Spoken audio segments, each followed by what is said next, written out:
Maggie Wood.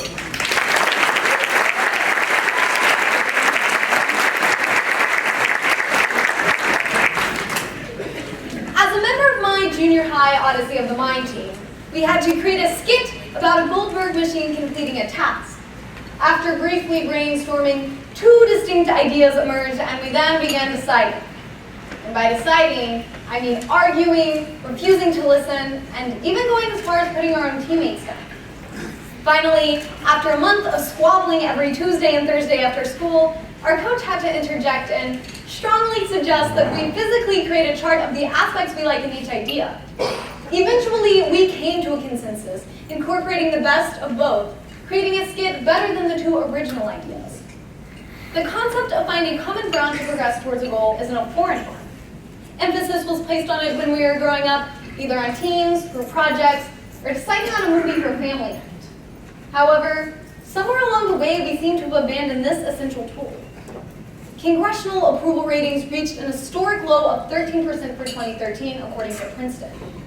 Today's Congress is less popular than Nixon during Watergate, BP during the oil spill, and the current mayor of Baltimore. What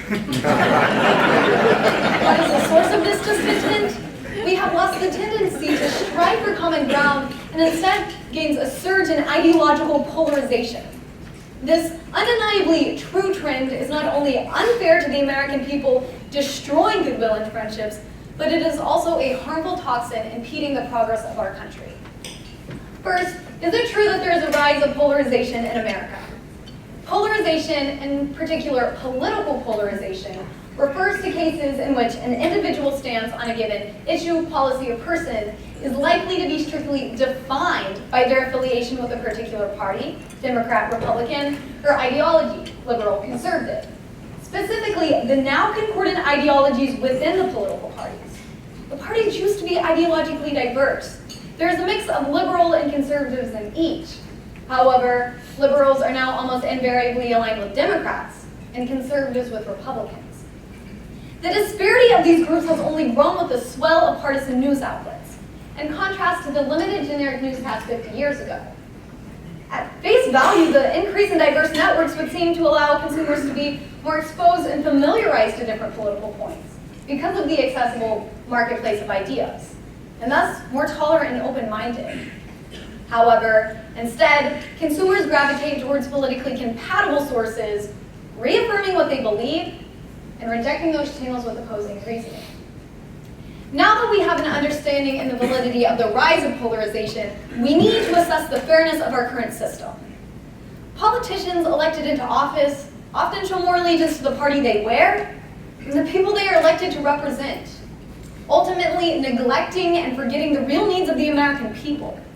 Still, often the constituents themselves are interested in maintaining party lines. According to a study from Pew Research Center, 49% of Americans want a political leader who sticks to their positions without compromise. 49%! And 9% don't know. The current political system isn't fair for any American. Not for the legislators, not for the politically vocal, especially not for those who need legislative advocates the most. The quiet member on my Odyssey of the Mind team wouldn't have stood a chance in Congress. Now we reach the test about whether polarization will build goodwill and better friendships. And I think we can all agree that that is a pretty resounding no. We have been taught that Democrats and Republicans despise each other, and now, more than ever, that's proving to be true.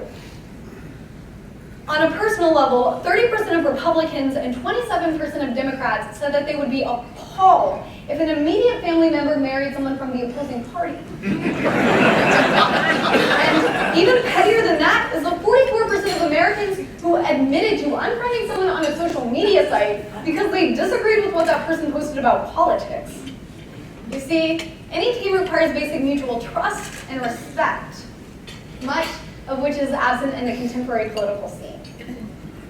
Finally, we need to analyze the benefits, which in our case are the damaging consequences it cast on the American people. Like on my Odyssey of the Mind team, when we fail to listen and acknowledge the truths on the opposing side, no one is winning. Pressing items of business like the team costume or the fiscal crisis are pushed aside while the problems build and time only marches on. Between 1947 and 2000, conference agreements averaged about 100 per Congress. Between 2000 and 2012, however, that number was just over 20. In cases of political gridlock with Congress, no one is winning. We have exposed many detriments by answering the 4-way Rotary test. The truth of the rise of polarization, the unfairness of the current eroded partisan system, the destruction of goodwill and friendships, and the damage it does to the traditional American ideal. The way we stop the acceleration of our fragmented country is to first recognize that we are all on the same team. We are all very much the same. We are all human, we are all American, and we all want our country to progress. As George Bernard Shaw says, progress is impossible without change. And those who cannot change their minds cannot change anything. We need to change how we deal with different opinions. Too often we have the us versus them mentality regarding the left versus the rights, whenever we need to step back, see the bigger picture. To dare to be different and defy the confines that political parties try to place on us, corralling us into their specific ideologies. How do we do this? By actively listening, letting yourself think in a synergistic way, allowing free thought for collaboration, and in turn progress. My Odyssey of the Mind coach understood this simple yet challenging concept. Because of her wisdom in encouraging us to reach common ground, we surpassed everyone's expectations and had the opportunity to compete at world finals that year. As my coach, Ms. Stringfield, said, when seeking to solve a problem and you have two different solutions, look first for commonality. Take those common elements and look at the problem with a fresh perspective. Create something new and move forward. Now that